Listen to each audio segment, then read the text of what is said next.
You know, I've heard it said a lot over the years that reconciliation is required in the Peltier case. And I'm often told that forgiveness is a good thing, and I believe it, no doubt. But every time I hear someone say that, I kind of think to myself, well, what's wrong with this picture? Isn't that a little bit like putting the cart before the horse? Because what needs to come first? Truth. And we all know what happened to Leonard. It's well worth repeating. Leonard Peltier is an innocent man. Say it, keep saying it to everybody you meet.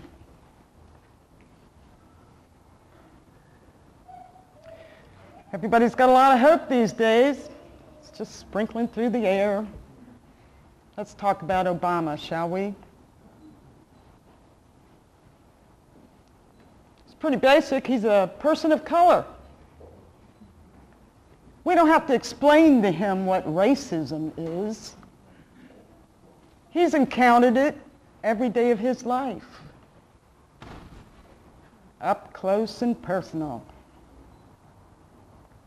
Barack Obama is a former civil rights attorney, a community organizer. He knows about our work, our challenges. He knows about struggle. We don't have to tell him.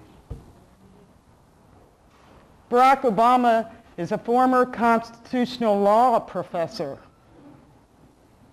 Imagine that.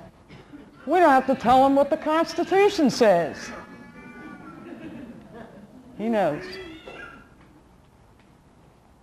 And I'd like to remind you that the United States Supreme Court has never agreed to review Leonard's case. But maybe, just maybe,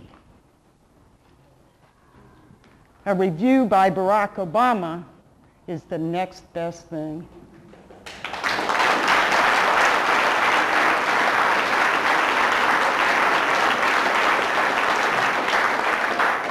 So I want all of you to write to him frequently. Let's keep this on his radar screen. Remind him there's support for freedom for Leonard Peltier out here. Remind him we'll support him in taking that action if he has the courage to act. Tell him, keep telling him. As Barbara said, we've got a parole hearing coming up. July, not a whole lot of time. I'm here to recruit you. Leonard really needs our help. This is the first time in 15 years that he'll have a full parole hearing where all the facts of this case will be heard. We have to make absolutely certain that he receives a fair hearing. And remember, there was a time where a parole examiner did hear all the facts. And that examiner actually recommended Leonard for parole. Well, guess what? Got to Washington and, sorry, Leonard. We have to make sure that the U.S. parole commissioners grant the petition for parole. Now, there's a whole lot of activity on the internet. It's kind of exciting. But you know, folks, we've got to step out from behind those keyboards and get busy. Sign petitions. Write letters. Letters are very important with the parole board. We need to pile them up. If nothing else, they're a visual aid. Okay? We've got some paper and pens over there, some sample language. You've taken the first step tonight by coming out here. How about taking the second step? How about taking a little bit of time this evening and write a letter in support of parole for Leonard Peltier?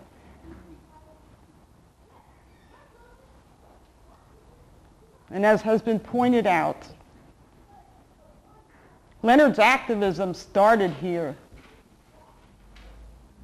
in Portland, throughout the Northwest. And in recognition of that, and also the proud tradition of activism in Portland, I think it's time that Portland stepped up. Let's show them how it's done.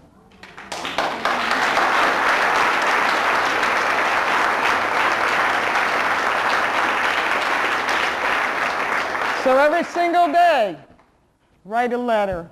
Every single day, make a phone call. Talk to somebody. Educate them about the case.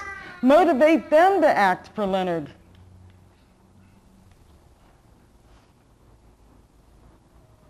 Every day, talk to an activist. Every other person in Portland is one.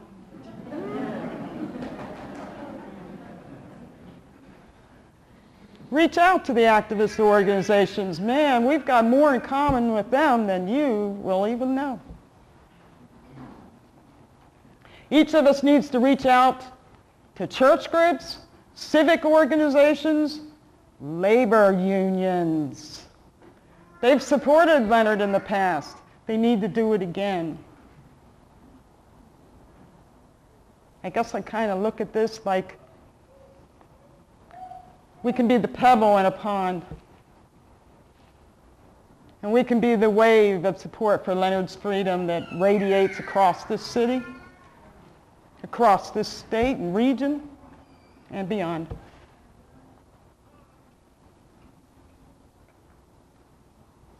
And don't be afraid, don't be discouraged.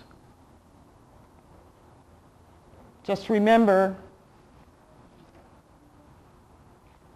even the smallest whisper can be heard over anything if it's telling the truth.